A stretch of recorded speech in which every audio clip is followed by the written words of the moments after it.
Ok, la besoin ya chatu ya mwala beto olive ya bonga. Wenda. Babi ya kifumu na batu wa kifumu abau. Boya ga ko filmer, boya ga ko filmer, boya ga ko filmer. Ya kuku. Eko bimana kwasa na tango suka. Ya kuku ebinama apasa.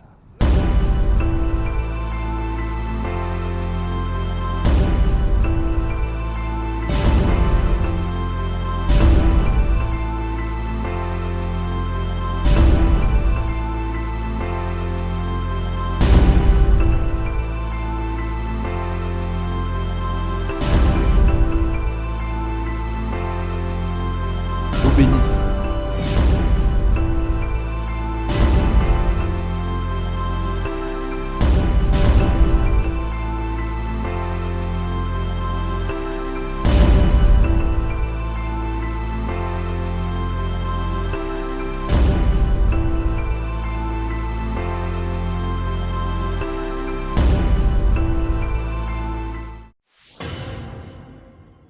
Ya kuku ebinama apasa.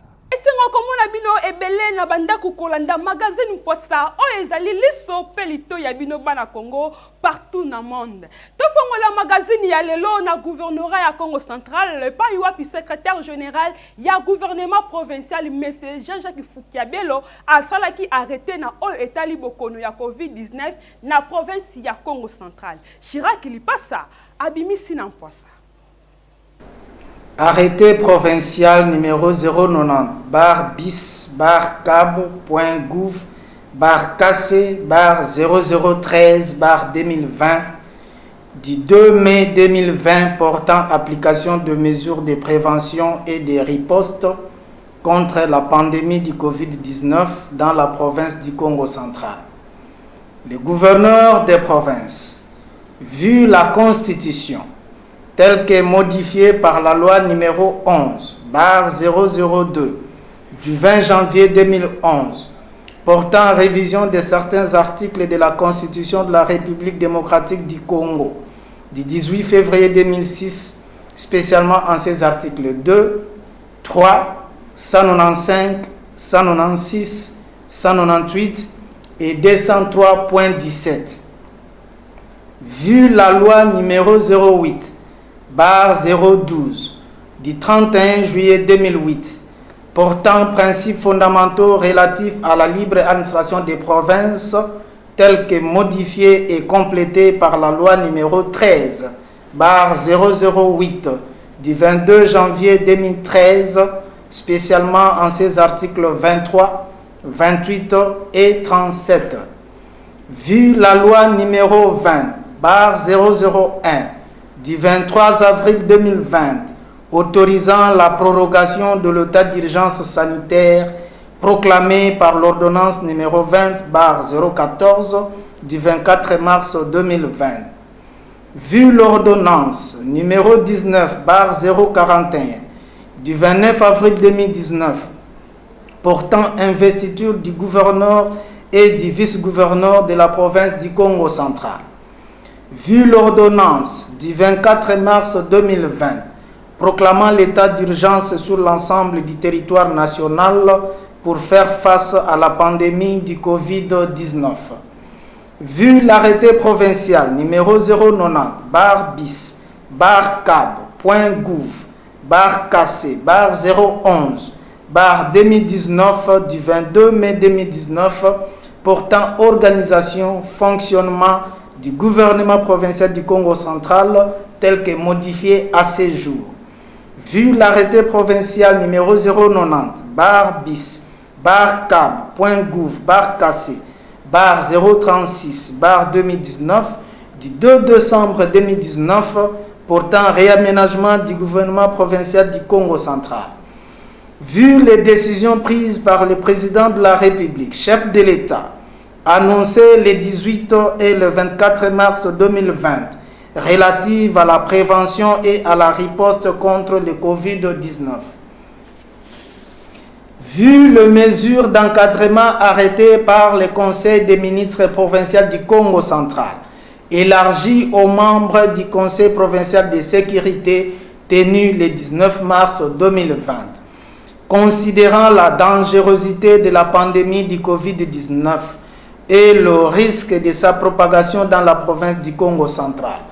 Vu la nécessité et l'urgence, sur proposition des ministres provinciaux ayant dans leurs attributions les finances, les commerces, l'intérieur, la santé publique, les travails, les transports et voies de communication, le Conseil des ministres entendu arrête. Article 1er.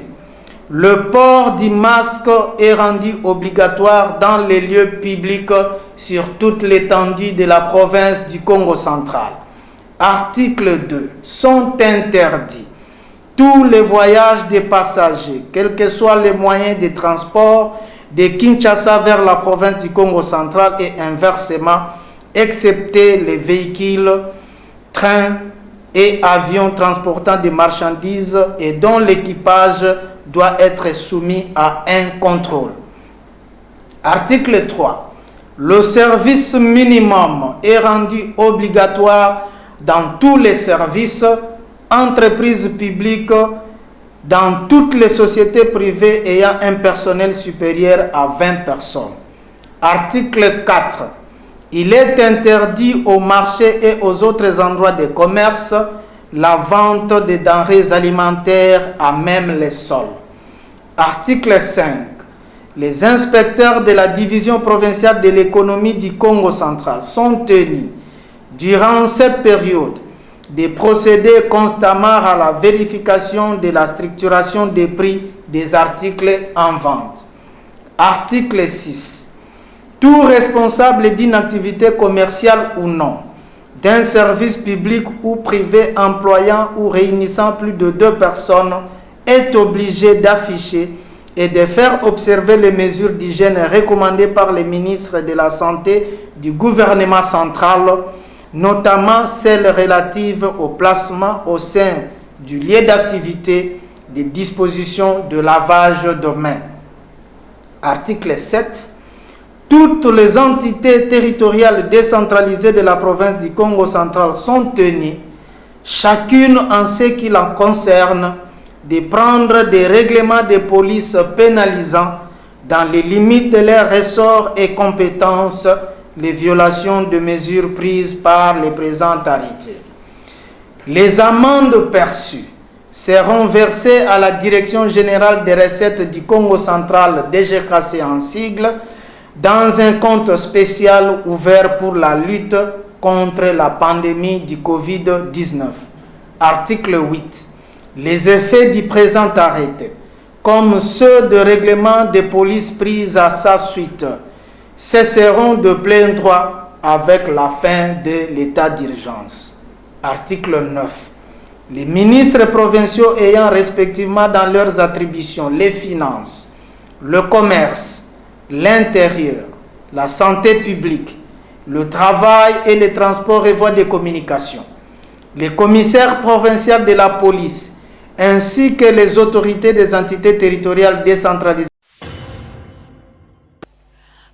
La bongo descente ya société qui marché na résidence ya gouverneur de province Atuma Tubwana Kuluki kundi ya mbote et pas yuapi ba mema ki 20 000 masques et 15 thermoflash na biloko mususu kaka na souci ya kosunga population ya Congo central. Chirac Lipasa abimisi na Mpwasa.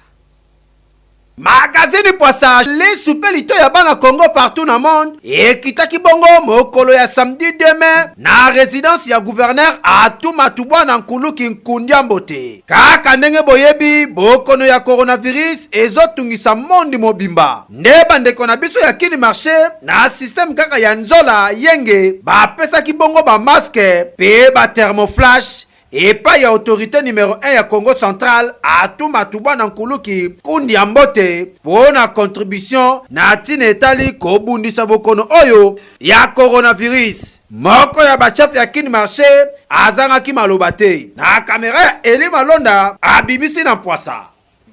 Tayo répondre positivement na appel ya président de la République, na appel ya gouverneur pour la solidarité. Na période difficile tozanango Covid-19 na muamuke tozalaki nango to poye pe ko participer to pesi 20 000 masques na je pense 15 thermomètres pour aider la province et la population pour se protéger contre maladies et affecter le monde mobimba. Geste moko malamu ya bandeko na biso ya kini marché basali ne esepesaki mokonzi ya province atuma tubwana nkuluki nkundi ya mbote pe bamamba mosusu bazalaki wana. Gouverneur atuma tubwana azangaki maloba te na kamera ya Eli Malonda abimisi na poisa. Tenons à remercier la maison Kin Marché qui vient de s'inscrire dans le message du chef de l'État qui a engagé toute la nation dans la lutte contre cette pandémie. Nous sommes contents de savoir que Kin Marché s'est engagé dans cette lutte. Na geste ya boye nde mokonzi ya province a invitaki ba entreprise mususu pe bato oyo bazali na motema malamu ya kosunga na tina kaka ya kobate la population na bokono oyo ya coronavirus. Et surtout que awa na Matadi quelques cas eza déjà confirmé na INRB. Magazine Poste Lobby kozala na nzola pe yenge ndeto kolonga tololi. Totika bongo province ya Congo central tokende na ville ya Kinshasa et pa yuapi la police nationale congolaise ba bénéficier qui na don ya 10 000 masques et pa ya compatriote Simeon Musindondo. Chirac il passa abimisi na mposa. Bazwaki bongo don ya plus de 10 000 masques et pas ya compatriotes congolais mwana mobali oyo azalaka toujours n'esprit ya kosunga population Simeon Musindondo na tina kaka ya komibatela pona bokono ya coronavirus. Bango nde banani ezali bongo la police congolaise oyo ekamamaka bongo na Général Silvano Kasongo. Ndeko ndenge bino moko boyebi service oyo ezwaka reporte ata mikakatano eza makasi na mboka la police batika la kasimate pona kokenga na bongo population na maladi oyo ya COVID-19 oyo ezotungisa bato na mokili mobimba. Nde compatriote Simeon Musindondo na motema ya bolingo pe na kati na limemia apesaki bongo don ya plus de 10 000 masques et pa ya Général Silvano Kasongo oyo azali commissaire provincial ya la police ya Kinshasa. Azangaki maloba te na kamera ya Chirac ilipasa bandeko abimisi na mpoisa. L'architecte Simon, pour ce qu'il a fait pour la police, c'est un geste important, un don de 10 000 masques, c'est quand même beaucoup. Vous savez que nous sommes au front. Après les médecins, ce sont les policiers qui sont au front pour lutter contre cette maladie, cette pandémie qui dérange tout le monde. Nous, comme police, nous pouvons dire que des remerciements et une reconnaissance pour lui. Si il y avait d'autres compatriotes comme lui, je crois que beaucoup de choses allaient marcher.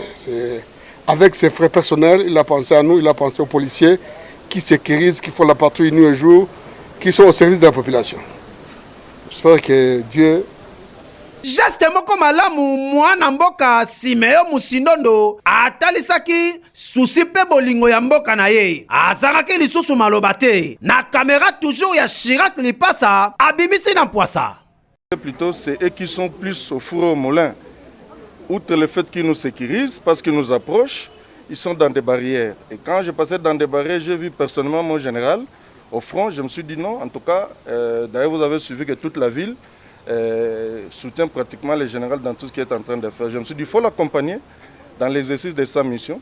Parce que jour et nuit, il est toujours dehors, il se sacrifie. Et nous ne pouvons que leur dire que nous sommes de cœur avec eux.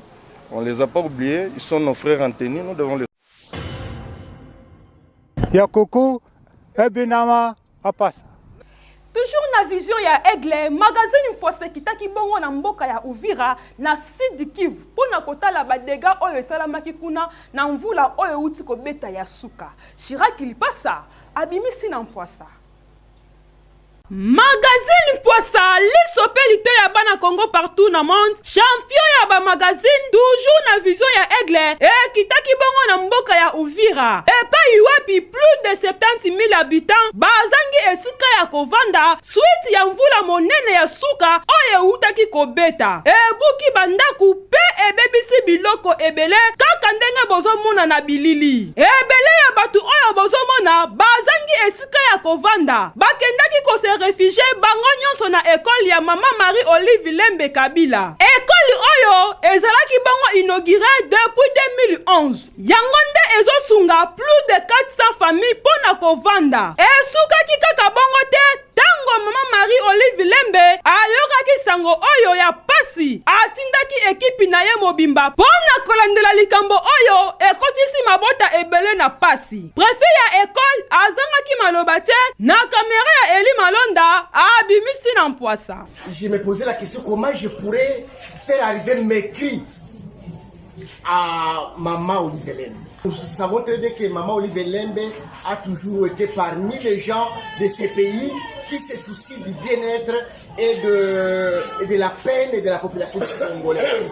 Et comme il y a des sinistrés, nous interpellons maman Olive Lembe pour qu'il puisse qu'elle soit interpellée, qu'elle puisse voir comment elle peut venir en aide, petite soit-elle, comment elle peut venir en aide à ces sinistrés pour qu'au moins ils se sentent plus ou moins soulagés.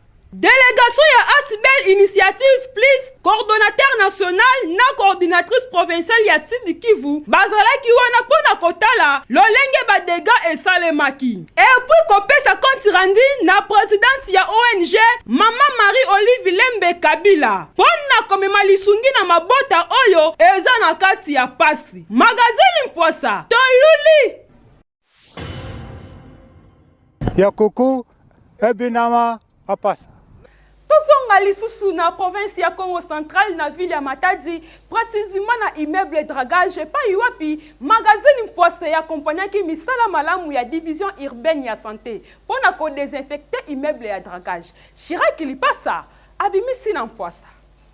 Lisupe lito ya bana Congo partout na monde, magazine Mpwasa, équipe nationale ba magazine, ekitaki bongo na ville, précisément na dragage. Et pa iwapi service ya santé, division urbaine, et yaki bongo ko désinfecter, dragage mobimba, kino na libanda. Ndenge kaka bozali komona, bazali ko désinfecter dragage, lokola likambo mosusu. Ezalaki bongo mokolo na lundi 4 mai 2020. Magazine Mpwasa elobi boye, soki okeye lelo na dragage, okokuta nzinzi te, PCT, fourmi pete. Donc, ata kutu coronavirus, ye moko akimi libanda. Musala oyo esalemaki kitoko makasi. Pe bakisi na yango ezali penza makasi ndenge kaka bozali komona puku mpese nzinzi ye moko tula mwisi ya zaza babandelaki kaka kuna te awa na Matadi basalaki na résidence ya gouverneur Atuma Tubwana Nkundu ya Mbote ba place eza ebele oyo bakosala eloko ya kokamo ezake ba machine oyo bazali kosalela ezali bongo machine uti na mikili ya mpoto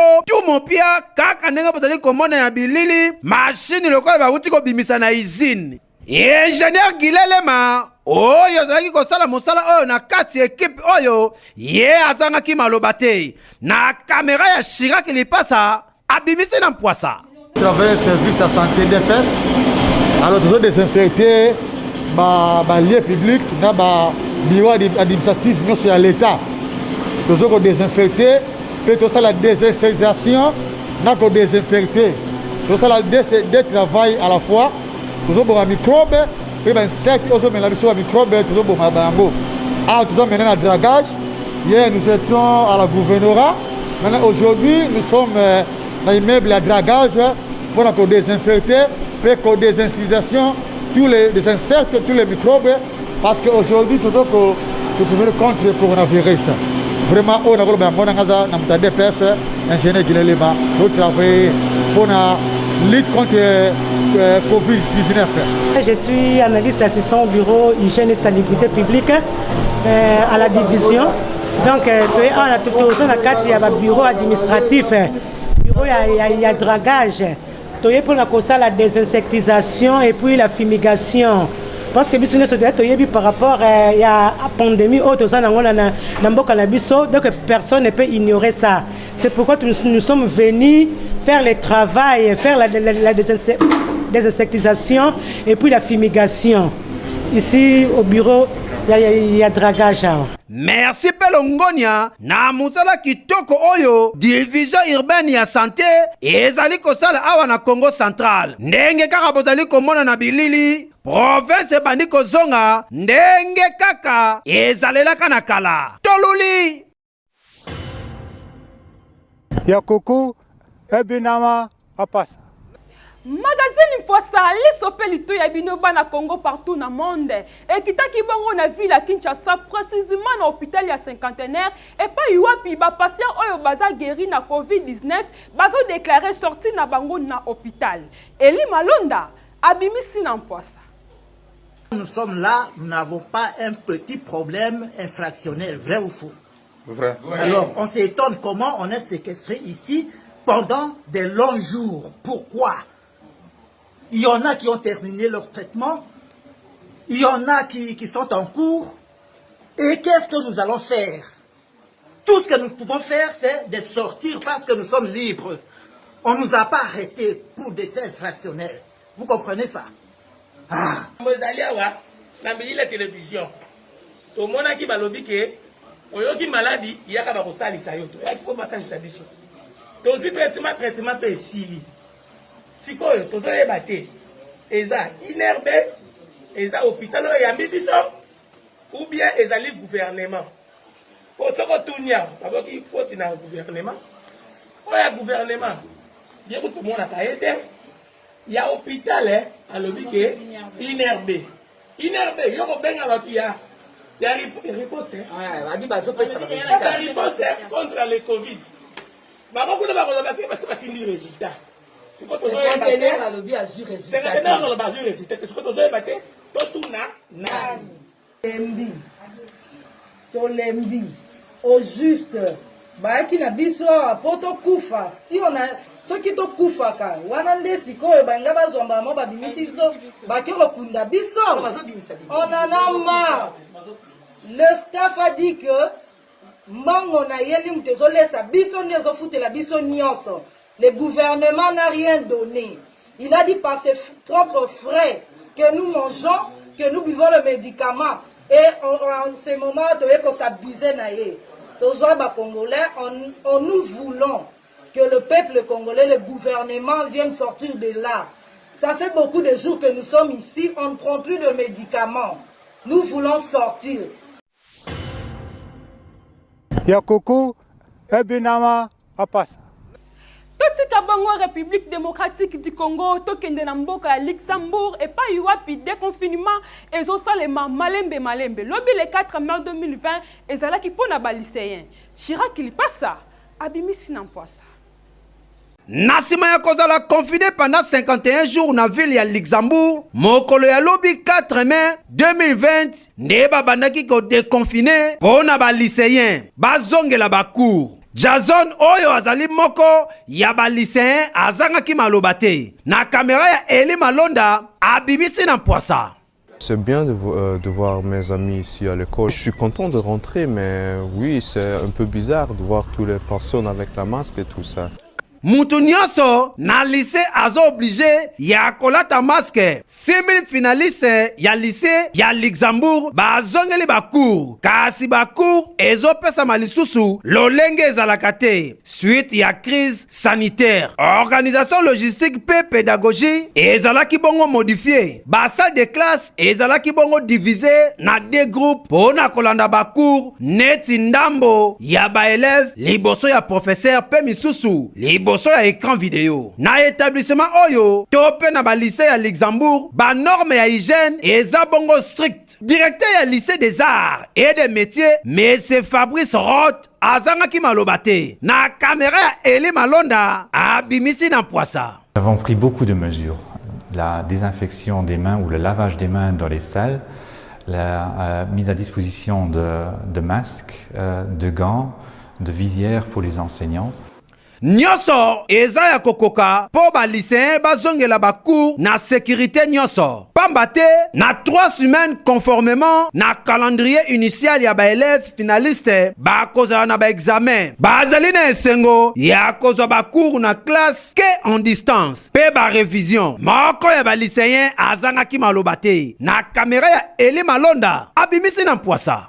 De revoir ses amis et tout, de revoir ses professeurs en personne et de pouvoir leur parler, il n'y a rien de mieux que le contact social, je trouve. Et donc ça permet vraiment de poser des questions oralement qui parfois sont plus difficiles à poser, même à distance. Gouvernement à Luxembourg ba autorisé nanu ba lycéen bazonga na classe pendant que ba écolier plus jeune bazana nous confiné. Ministre de l'éducation à Luxembourg azanga ke lisusu malobate na caméra ya Eli Malonda abimisi na Mpwasa. On a décidé de faire entrer les plus grands en premier parce qu'on est d'avis qu'eux sont mieux adaptés à respecter toutes les consignes de sécurité et que ils pourront donner le bon exemple. Kozonga ya ba classe secondaire ya Luxembourg et kozala bongo étalé na 2 prochaines semaines. Les 25 mai et kozala ba école pe ba crèche kozonga la ba cours na lolenge esengeli. Toluli tosukisa magazine ya pokwa lelo na ba page noire. Voilà, Yangwan. Wow, combien? Wow de combien? Eh, maman. Wow, maman Nangai, qui est télémi. Maman, il m'a allé cycler. Maman Nangai, wow. Nya wale cycler. Qui est télémi. Qui est télémi. Nya wale cycler. Qui est télémi. Mangwaou ndengi wana mese lailai président ya nouvelle oyenge grand yaya oyo asepelisa e azalaki kosepelisa bato na musala ya théâtre autaki kotika biso mokolo ya dimanche 3 mai 2020 sima ya kobela maladi ya coronavirus abikaki na ye kasi lokola ezalaki kaka nzambe fwa benda ye nzambe azwaki ye ndenge kaka bozali komona bazali komema kor na ye ona kokende kotika yango na morgue. Mangwaou ndengi wana azalaki kosepelisa batu na ba théâtre lokola kiine telemi nyawa lie chikle pe azalaki bongo na mikili ya poto kaka mpona kosalaka musala na ye. Kasi lelo yo atiki biso programme ezali kobongama bongo na Kinshasa mpona bandeko mosusu ya koyeba lolenge nini ministère ya culture ekoki kosala mpona koyeba lolenge kani bakoki kokuna ndeko oyo na poto kasi na kimia. Magazine Mpwasa oyo ekamamaka bongo na PDG Alembia numéro masqué sango mokonzi Tata Mapasa pe équipe mobimba et présenté ba condoléances na famille ya Mangwaou pe na corporation nyonso ya bandeko basalaka théâtre.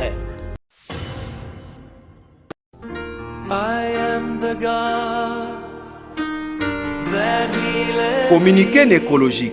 Famille Pauline Luzolo, Tamba Ngoma, fournisseur na Onatra, Eli Malonda, directeur technique ya ITV, pe caméraman réalisateur na magazine Mpwasa, bazali na mawa ya koyebisa, baninga pe bayebani na bango, liwaya mwana, leki pe oncle, na kombo ya Yontiki Wasilwa, Jano, chauffeur ya Matadi Boma, oyo akufaki bongo, mokolo ya dimanche 3 mai 2020, suite ya maladi ya tango molai. Programme ekopesa mabongo na sima. Matanga ezali kosalema na commune ya Nzanza, référence bar Mumpala. Tika ete molimo na ye mopema na kimia.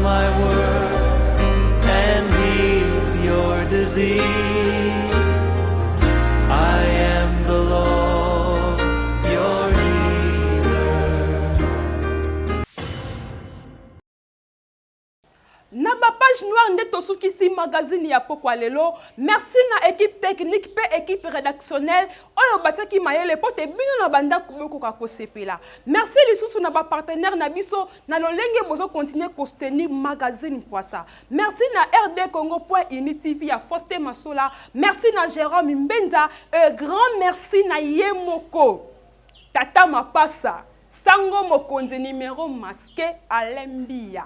Pona yo na betika atolo. Magazine Mpwasa tokutani lobi.